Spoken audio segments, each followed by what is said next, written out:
Provost Holden Thorpe has been playing the piano. Beautiful job. Thank you, Holden. Like me, he is a chemist, but his talents extend far beyond chemistry. I'm grateful that you're all here. But before beginning our program, I'd like to extend a very warm welcome to those who are returning from their summer break. It's a special pleasure to welcome new students, and we have new faculty and new staff who are joining Washington University. We're happy to have all of you with us. To our newcomers especially, I hope by now you've experienced the warmth and camaraderie that makes our university so very special. Our deep sense of community is not only a source of pride, it is also a source of great strength, and is something we can lean on in good times and in tougher times. Every one of us has a role to play in shaping and sustaining those special bonds among us. It is in that spirit that we come together today. As everyone likely knows, the beginning of the school year comes with some well-established traditions. Our move-in day, academic convocation for first-year students, and orientation programs for both new students and faculty and for members of our staff. However, this particular gathering is something new, and I believe it is very important.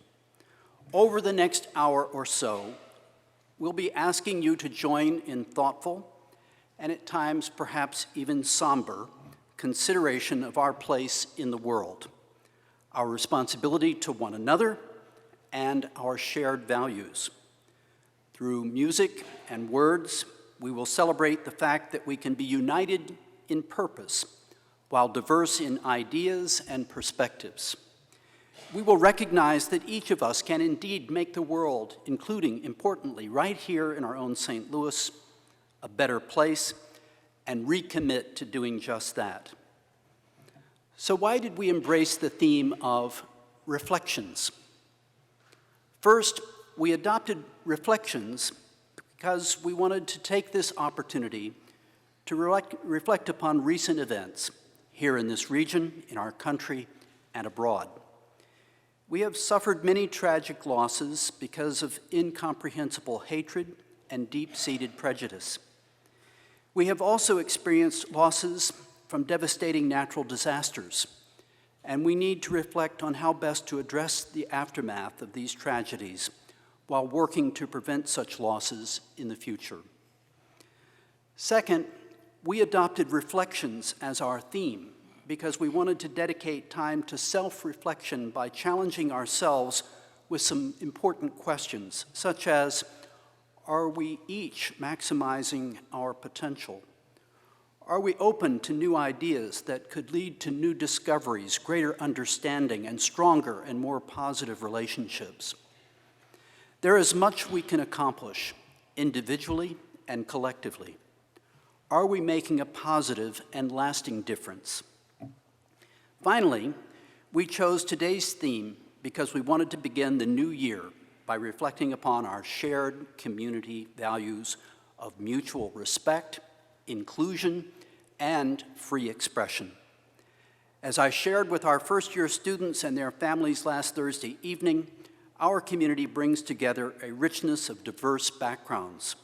There is tremendous opportunity to learn through our differences and grow to appreciate each other as individuals. Lively debate of the issues of our day will undoubtedly occur, especially during a political season such as this one, and there will be differences of opinion among us. That's not only acceptable, at an institution like ours, it's also expected. But we must be able to explore those differences on a foundation of respect. Every one of us, students, faculty, and staff, must feel empowered to contribute ideas and offer a perspective. And for us to realize the true meaning of community, every one of us must feel welcome to actively participate and contribute in the discussion of important issues. As we reflect together this afternoon, I hope we will open our minds and appreciate the importance of not only listening, but hearing and understanding each other. Before we move on to the substance of this afternoon's program, I would like to thank Vice Chancellor for Student Affairs, Lori White, for her leadership in organizing today's program. And I'd also like to thank the many colleagues who've contributed to making this gathering possible. We do not often take the opportunity to come together in this way. Perhaps we're beginning a new Washington University tradition. I appreciate your being here, and I look forward to hearing from our colleagues. With the exception of Father Gary, the presenters will come forward without further introduction. Please enjoy this afternoon, reflect upon the important values that we have together and the important challenges that we will face. Thank you for being here.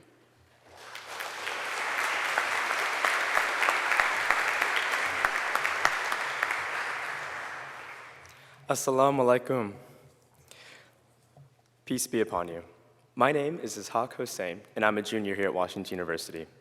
I'd like to share a poem by the 13th century Islamic scholar and poet, Jalaluddin Rumi, who used his work to share love and togetherness with a focus on his faith to God. Through this poem, I'd like to convey that each of us, every single one, has a specific role to play in uniting our differences under a single cause of understanding, building bridges between our different communities.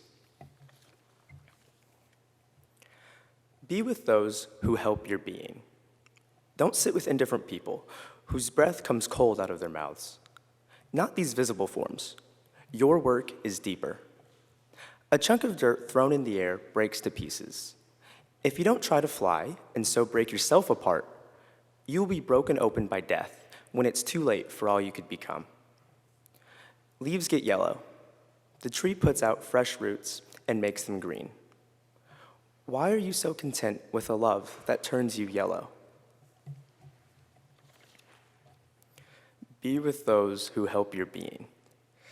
This work inspires me to not only surround myself with those who live life purposefully, but to keep pushing for greater compassion within myself and others. These words remind me that my time is limited and that my actions are better taken now rather than later, but also to root these actions in work that keeps understanding and empathy at the forefront of my mind. I'd like to finish by sharing a hadith, or a saying of Prophet Muhammad. Any one of you who sees wrong, let him undo it with his hand. And if he cannot, then let him speak against it with his tongue. And if he cannot do this either, then let him abhor it with his heart. And this is the least of faith. Thank you.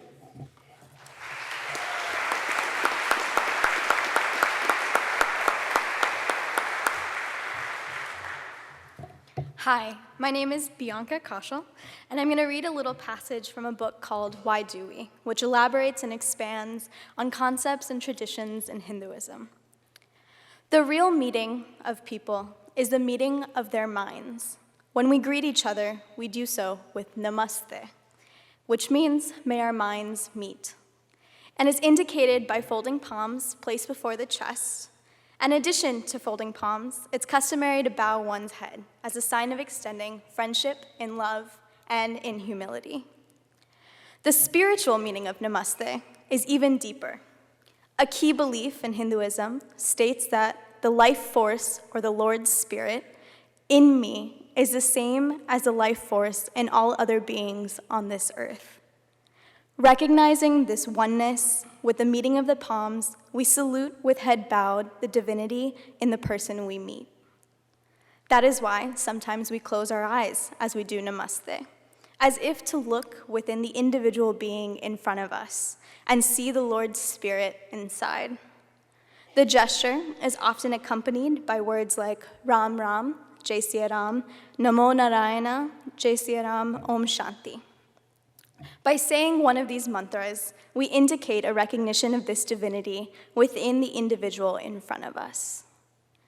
When we know this significance, this deeper spiritual significance, our greeting does not remain just a superficial gesture or word, but rather paves the way for a deeper communion with another in an atmosphere of love and mutual respect. One particular verse in chapter 13 of the Bhagavad Gita puts this more eloquently than I will be able to translate. Samam sarveshu bhuteshu tistanam parameshwaram vishyava swa vinyavantam ya pashati sa pashati. This is Sanskrit, and it translates to, when man sees that the Lord in himself is the same Lord in all other living beings, he chooses not to hurt others, as it is equivalent to hurting himself. The Spirit of the Lord that exists within me also exists within the bodies of my peers, my mentors, and those yet to step foot on this campus. By remembering that I share something deeply divine with every individual I meet, it becomes harder to justify hate, discrimination, and bias. Namaste.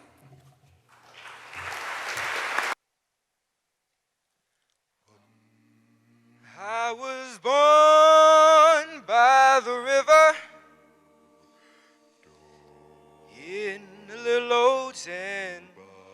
Oh, and just like the river I've been running ever since. It's been a long time coming, but I know a change gonna come. Oh, yes it will. It's been too hard living, but I'm afraid to die, 'cause I don't know what's up there beyond the sky. It's been a long time coming, but I know the change gonna come. Oh, yes it will. I go to the movies and I go downtown. Somebody keep telling me don't hang around. It's been a long time coming, but I know change gonna come. Oh, yes it will.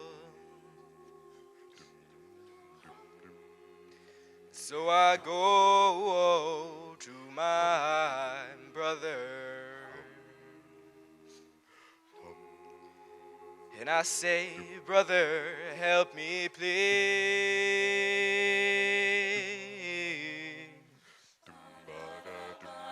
But he winds up knocking me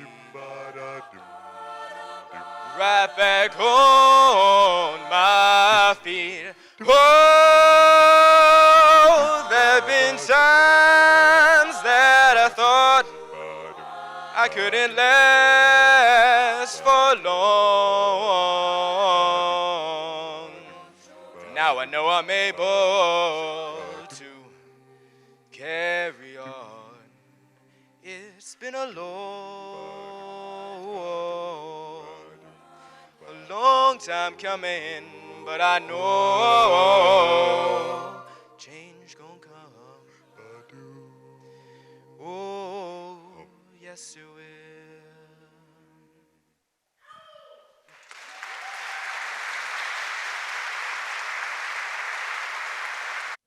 Hi, my name is Jennifer Greenberg, and I'll be reading selections from Rabbi Abraham Joshua Heschel's Religion and Race speech from January 1963. In several ways, man is set apart from all beings created in 6 days. The Bible does not say God created the plant or the animal. It says God created different kinds of plants, different kinds of animals. In striking contrast, it does not say God created different kinds of man of different colors and races. It proclaims God created one single man. From one single man, all men are descended.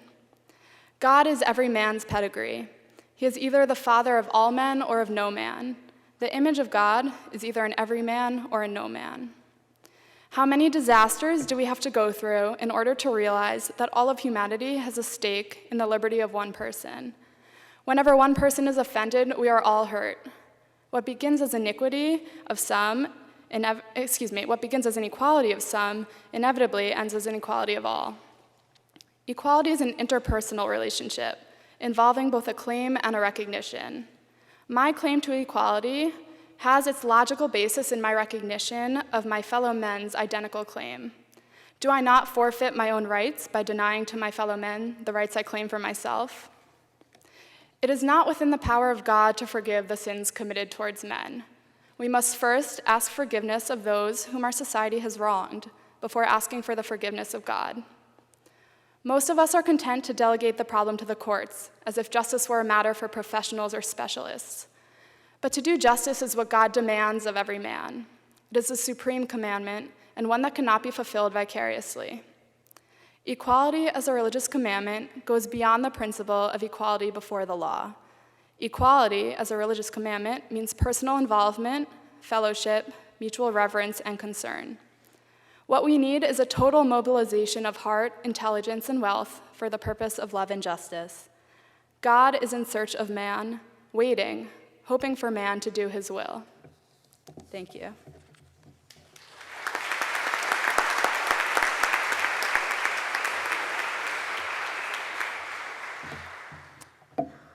Thank you. Our students are so talented, and our entire community benefits from the enormously important and creative contributions that the students make. They're engaged in original scholarship, of course, they're involved in their own academic programs, but it's such a pleasure to see so many actively engaged right now, making our world better, contributing to not only Washington University, but to the world around us. I'd like you to join me in thanking all the contributors so far for their great work.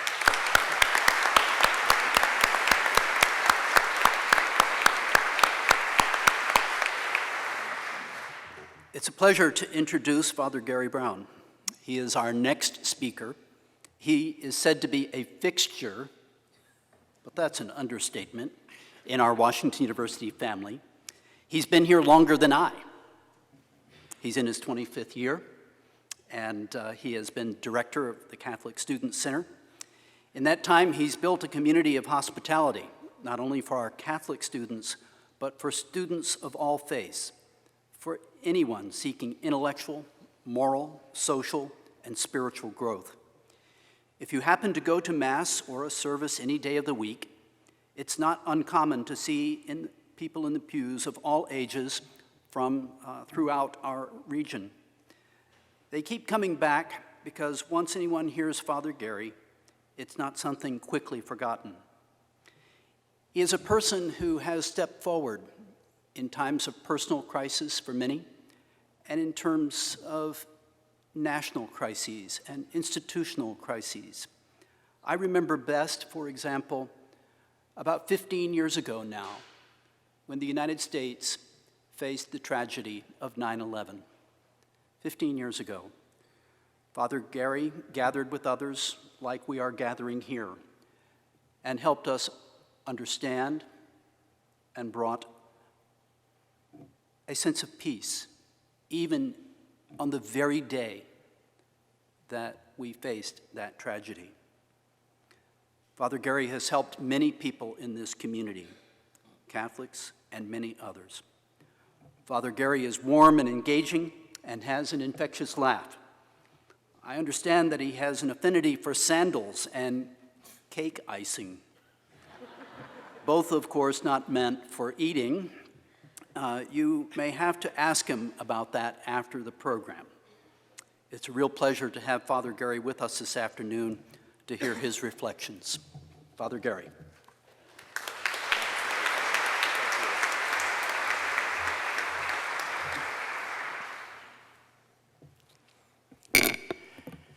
Everything is uncertain. There are a few things I suspect that I could say that are truer than just those words. Everything is uncertain. And don't we know it? If you doubt it, then ask any of the people in Syria tonight, or Louisiana, or a small town in Italy. Ask the thousands of migrants making their way to who knows where. Ask the family of those killed in the streets of our cities tonight, or sleeping on those same streets because they have lost their jobs or their families or their minds. The freshmen here know it. So do the parents they said goodbye to just last week. So do the seniors just beginning the last year. Actually, if I think about it for more than just a second, so do I. And so do you. Everything is uncertain. It is the definition of what it means to live on this earth. On this earth, everything we are given can also become lost. And in the face of the uncertainties of life, you and I, we have a choice.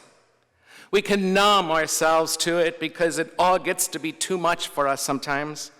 Or we can distract ourselves from it by staying very busy and keeping our ears and our eyes and our hearts occupied with anything but silence. We can choose to be cynical and despairing of our future and the future of the world. Sometimes we can grab at easy answers and pretend that the world is black and white and never gray. We can grab to easy answers offered to us by people or institutions that try to tell us otherwise, that are eager actually to prey on our fears. We suffer, and I mean suffer, from the delusion that something or someone will make us safe. Something like maybe more weapons or more money or more intelligence or better medicine. All those things helpful along the way, certainly. But the truth is that placing our hopes for safety in those things only lead to expectations that leave us even more anxious. I'm old enough to have seen, and I've been here too long and done too many funerals for too many people, young and old, to live with the illusion anymore that any of that is true. I've also been here long enough to know that people can use power and money as an excuse to do almost anything that can hurt us. I mean, we suffer from the delusion that there's something out there that will make us safe. But also we suffer from the delusion that there's someone out there who can make us safe, who could possibly bear the burden of all our insecurities. As an Irish poet once wrote, a false sense of security is the only kind there is. In the face of the uncertainties of life, to me, I am left with two most important questions. For me, at least, those questions become, where are my fears? What am I afraid of? We all have them, don't we? Perhaps just beneath the surface of things. Fear is very personal and oftentimes different for each of us. And the second question is, given those fears, where do I find the courage to face those fears and to move forward with my life, even in the midst of these awful fears? Please think just for 10 seconds about those questions. What are your fears right now?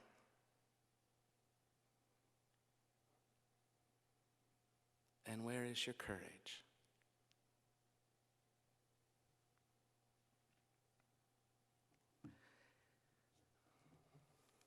I have lived long enough, and so have you, to know that the president we called Roosevelt nailed it when he said the only thing we have to fear is fear itself. I can honestly say that that's what I fear the most. The thing I am most afraid of is the power of fear to hold me fast, to imprison my life and my talents and my gifts and my love. The power of fear to stop me and paralyze you, people I love. As one undergraduate said to me just this past week, I cannot even choose to be alone and unplugged because I'm afraid of my fears. I have too many of them, and if I'm afraid that if I'm alone long enough and quiet long enough, I'm going to have to face them, and I don't know that I can do that. We cannot live in fear, you and I. We cannot live in fear because we cannot live in fear. We cannot live together with fear either, you and I, because fear so quickly trips into rage. Rage divides us and makes us kick people to the curb. Drive down Highway 64 right around now and tell me that's not true. How fear, because somebody cut me off and all of a sudden this panic came up in me, and the next thing I knew I was tailgating them because I was so angry. Not only does this fear keep us cowering in a corner, our gifts never offered, but it tears us apart. I love this university too much to see that happen here. We must pay attention to that person in the mirror every morning and get to this truth about us, this that is in us, so that it doesn't run our lives anymore.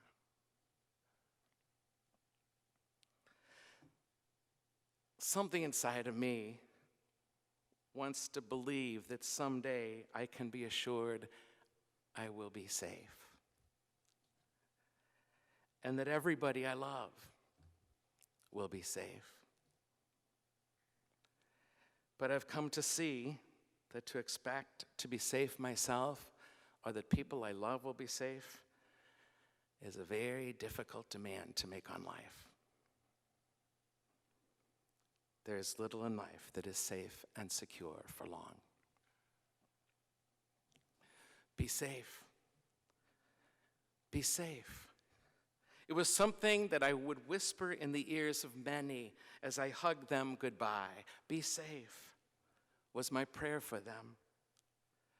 But perhaps now it's more accurate to say that it used to be my prayer for them, because now I recognize that we may not be safe. And if this is our portion, then so be it. No sentimentality here, no smallness, only clarity. To live is to put myself at risk. And to really live, to be truly alive, is to embrace the risks of living and loving wholeheartedly. And each of us must risk ourselves to find ourselves and to find our way to one another. There's an old teaching story. I first heard it from a great teacher to me, Michael Meade. It comes from the great African savannas, where life pours forth in the form of teeming, feeding herds. As the herds eat their way across the plains, lions wait in the tall grass nearby, anticipating the chance to prey upon the grazing animals. In preparation, they send the oldest and the weakest members of the pride away from the rest of the hunting pack. Having lost much of their strength and most of their teeth, the roar of the old ones is far greater than their ability to bite. And so the old lions go off and settle in the grass directly across from the strong lions, the hungry lions, waiting and watching. As the herd enters between the hunting pack and the old lions. The old ones roar mightily. And at the sound of the roaring, most of the herd panics. Blinded by fear, they turn and flee from the seeming source of danger. And as they rush wildly in the opposite direction, they run right to where the strongest lions wait in the tall grass for dinner to arrive.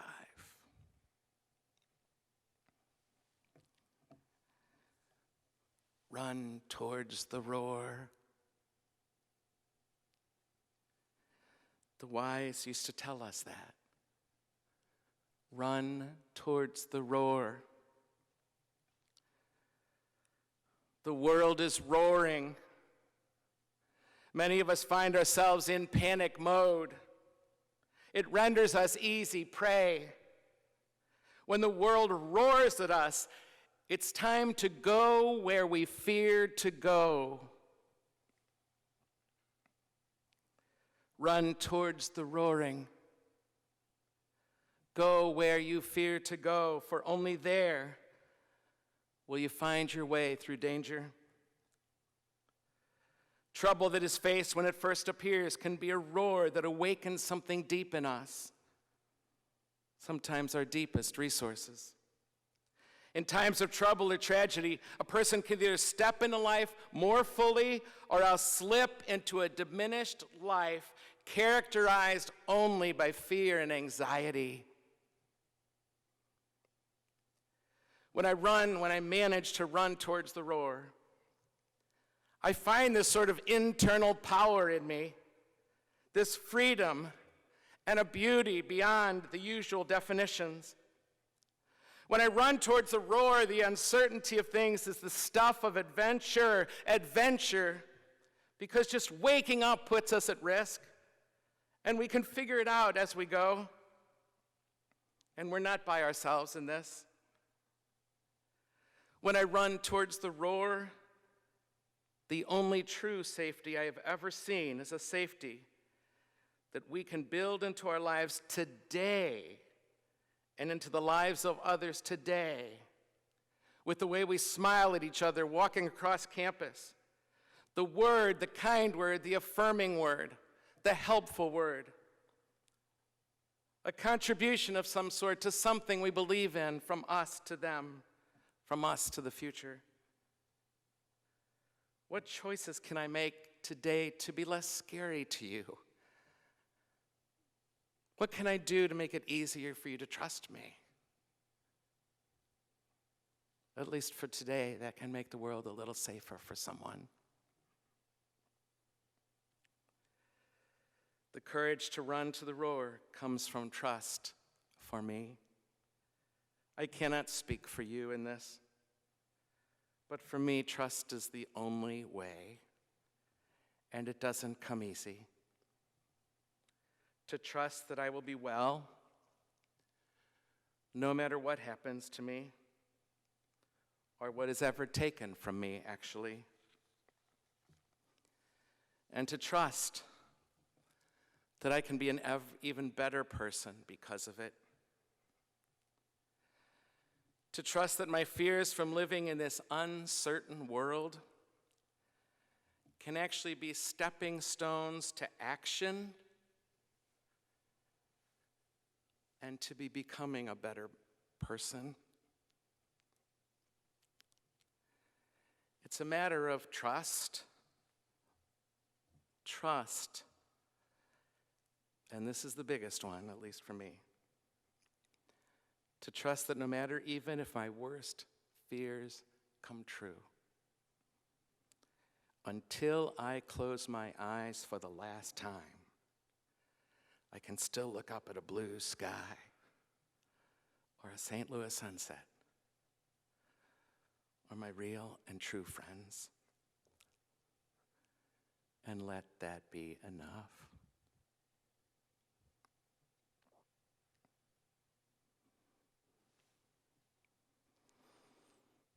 You have been created out of love. You have been brought into being out of love. So many have sacrificed for you to be free from those fears. The people sitting around you this evening are here today because they're in it with you. You're not alone. We don't have to live small. That's the temptation of fear. Live small. But as a matter of fact, we can live large in this world.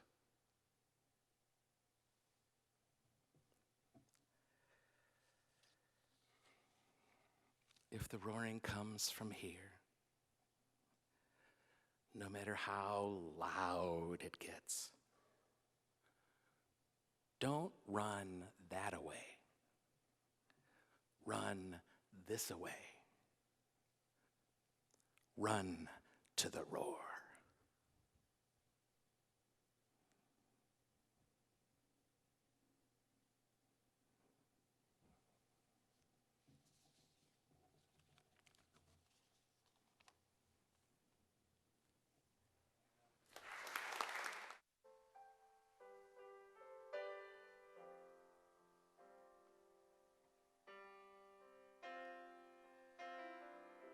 Gonna make a change for once in my life. It's gonna feel real good, gonna make a difference, gonna make it right.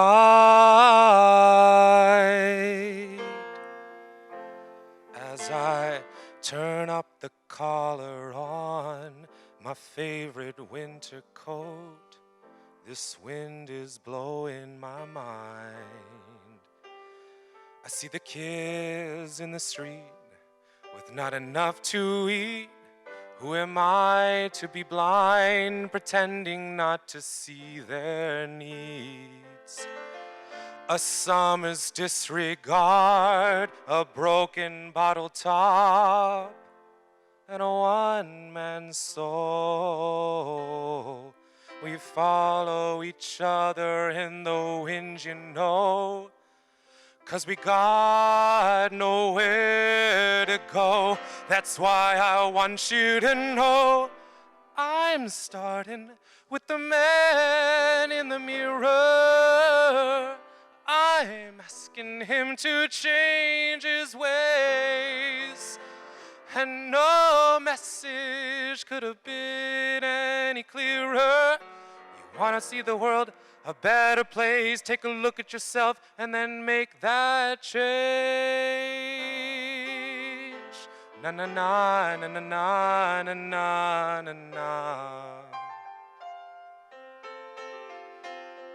I've been a victim of a selfish kind of love. It's time that I realize there are some with no home, not a nickel to loan. Could it be really me pretending that they're not alone? A willow deeply scarred, somebody's broken heart, and a washed out dream.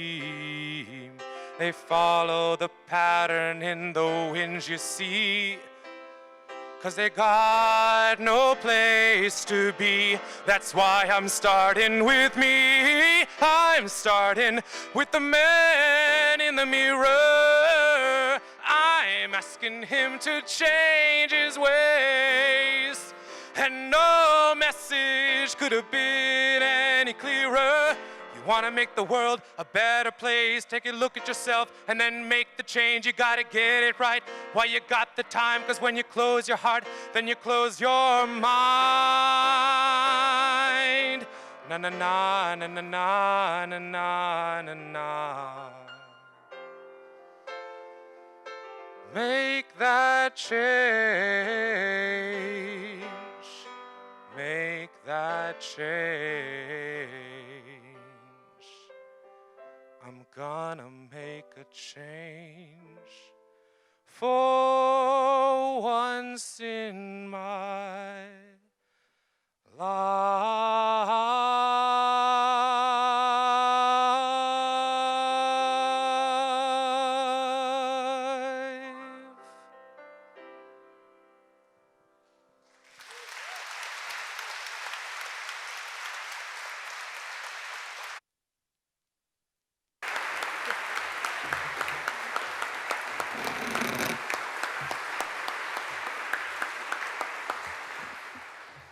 Wow is all I can say. Wow. I want to thank everyone who has been a part of this afternoon's program. You know, it's seldom in the time of our busy and hectic lives that we have the opportunity to gather as a community and reflect upon what connects us all. So I hope you've been uplifted by the wonderful messages through song and spoken word that have been a part of this afternoon's reflection gathering. And I've particularly appreciated, and I hope that you have too, the different faith and cultural traditions shared and expressed as part of the program, including selections from the gods of soul and pop, Sam Cooke and Michael Jackson. Now, by way of full disclosure, my cultural heritage is African American, and my faith tradition is rooted in the Black church.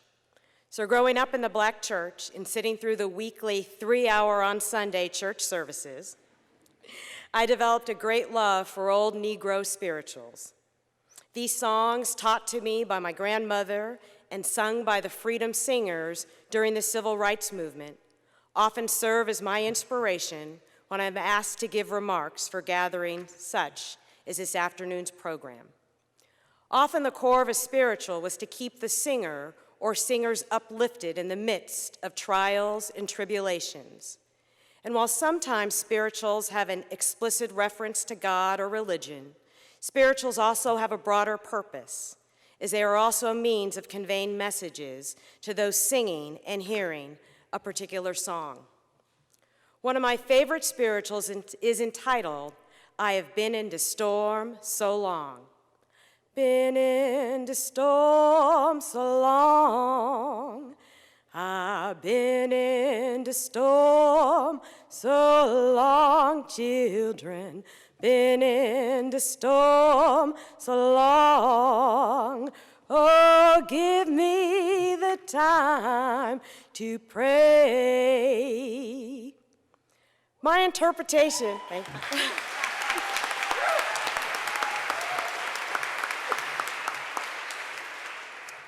My interpretation of the lyrics of that particular spiritual, "I've been in the storm so long," is the individual singing it is saying, I've been working, toiling, struggling, and I need a little bit of time of rest and reflection before I have to go back to my work. As we begin this new semester at Washington University to get back to our collective work to be a community of respect, of tolerance, of civility and caring, in the midst of a world that may not always share these values, I hope that this afternoon's program has given you both the space for reflection and the fortitude, as my father would say, to keep on keeping on. So as we prepare to leave this place, I asked all of us to consider what it means, in the words of the Dakota tribe, to be known forever by the tracks that we leave. As we prepare to leave this place, I ask all of us to recommit ourselves to the words of Dr. Martin Luther King Jr., to be drum majors for justice, for peace, and for righteousness. As we prepare to leave this place, I ask all of us to remember, in the words of Harvey Milk, that hope will never be silent. And as we prepare to leave this place, I ask all of us to act in accordance with Gandhi's words that the future depends on what we do today. So today, I invite you to share your thoughts about your hopes for the future and what you will commit yourself to doing to help achieve that future. As you leave this program, a note card will be provided to you to share your thoughts, if you wish to do so, about what you hope, and what you will commit to doing to turn that hope into reality. There will be a place for you to post your card right outside of the chapel, in the hopes that all of our individual cards will line the walkway from Graham Chapel to the Duck as a symbol of our collective community hopes and commitments. We know from experience the work toward a community, a world where each of us is equally valued, and all of us have an equal opportunity to realize the dreams we have for ourselves and for our children is not easy. If it were, we would have been there, done that. However, I choose to believe that the steps each one of us takes toward that ideal gets us a step closer to achieving it and helps us remember, in the words of one of my other favorite spirituals, there's a bright side somewhere. There's a bright side somewhere. Don't you rest until you find it. There's a bright side somewhere. So as a community, let us rise. Join hands with our seatmates, and those of you, can you join hands across the aisle so we're all holding hands with somebody? Let's close our eyes and listen to a final selection played by Provost Thorpe to send us on our way.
As we take our leave of one another this evening, let us offer each other some gesture of fellowship and solidarity, give someone a handshake, give them a hug, or just a few simple words of uplift. So thank you for joining us for today's program, and sure to take a card, write something down, and join us in the Duck for a reception. Thank you very much.